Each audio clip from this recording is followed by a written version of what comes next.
Hello, hello, hello, hello. So today it is chapter 3 of How to Be Awesome. Chapter 3, How to Be Awesome. I'm Dr. Priscilla. I am a native English speaker and I live in the US. So let's dive into chapter 3. Chapter 3 of How to Be Awesome is Wierd. Be weird. So in chapters 1 and chapters 2, we had two awesome quotes. Today's quote is from Seth Godin, and his quote is, "The Wierd set an example for the rest of us. The Wierd set an example for the rest of us. They raise the bar.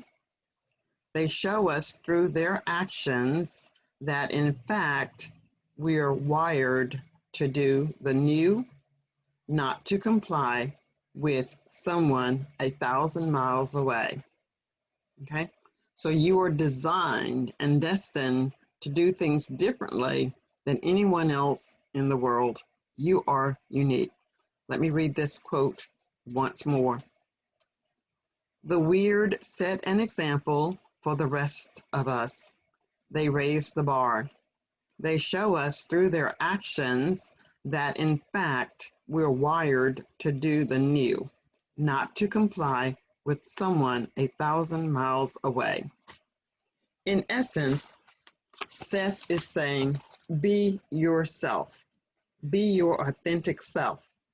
Do not go on a tangent of trying to be what other people think that you should be.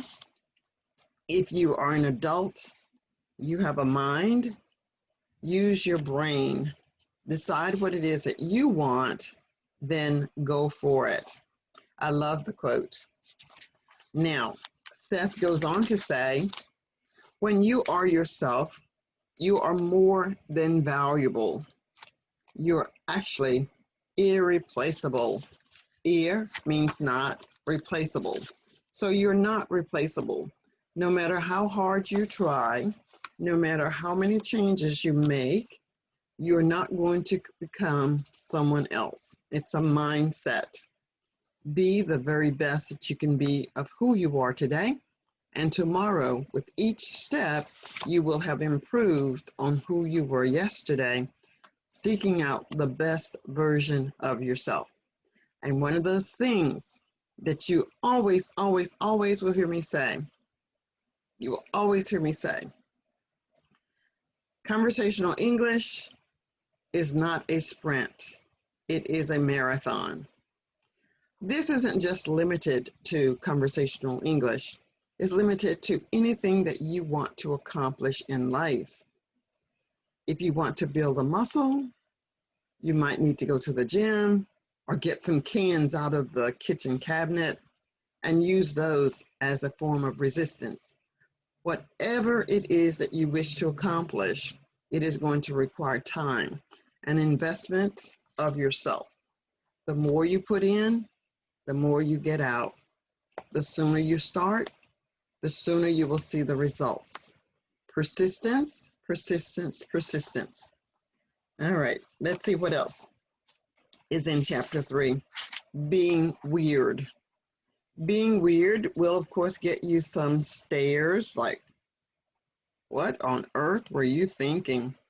What are you trying to do? You know what your goals are. And whatever your goals are, you need to continuously work toward those goals until you have achieved those goals. And then you make some more. Set another goal, set another milestone for you to achieve. In this chapter, it says, the chapter is chapter 3. And this book, of course, is written by Dan Meredith. And he says, I'm going to ask that over time, you stop trying to be who you think people want you to be.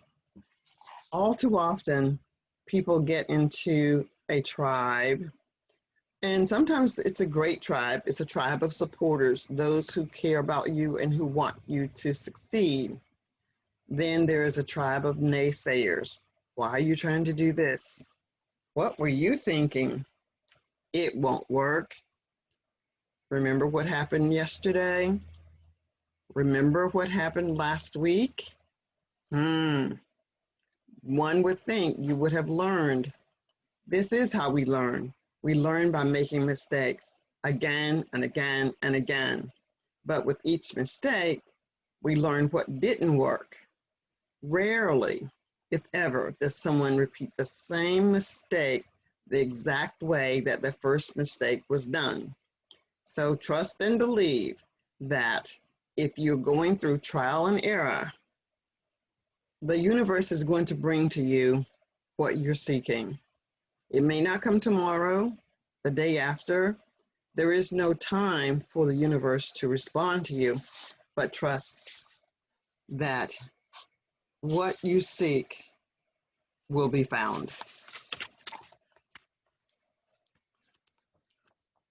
Now, the other thing that Dan Meredith tells us is that, which is what I've just said, there's no one like you. So be weird if you need to be. It's only weird to those who are not understanding who you are becoming. Is it important for them to understand? Not really.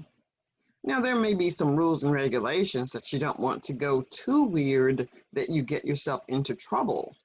But being weird, if this is what sets you apart in a good way so that you can master what you are seeking, go and be weird.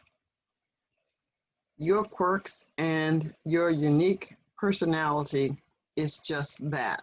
They are unique and they are yours. Remember, you are irreplaceable. You are not replaceable. No one can be you. There may be lots of people that will imitate you, but no one can be you.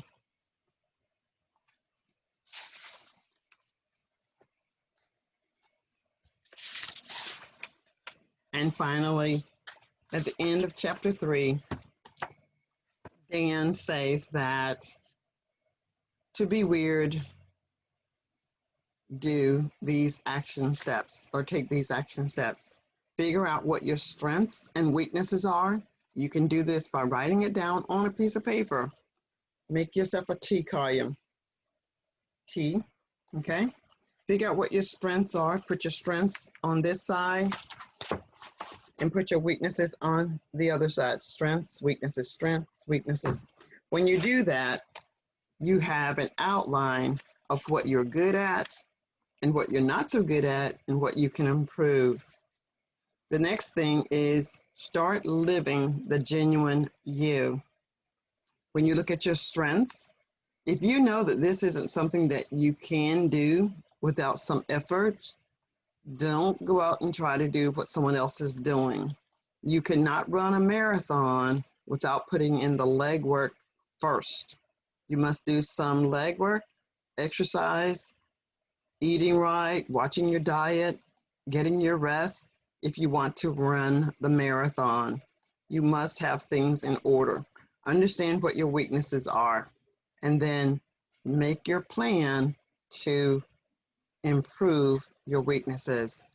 And finally, stop right now trying to be the person you think people want you to be.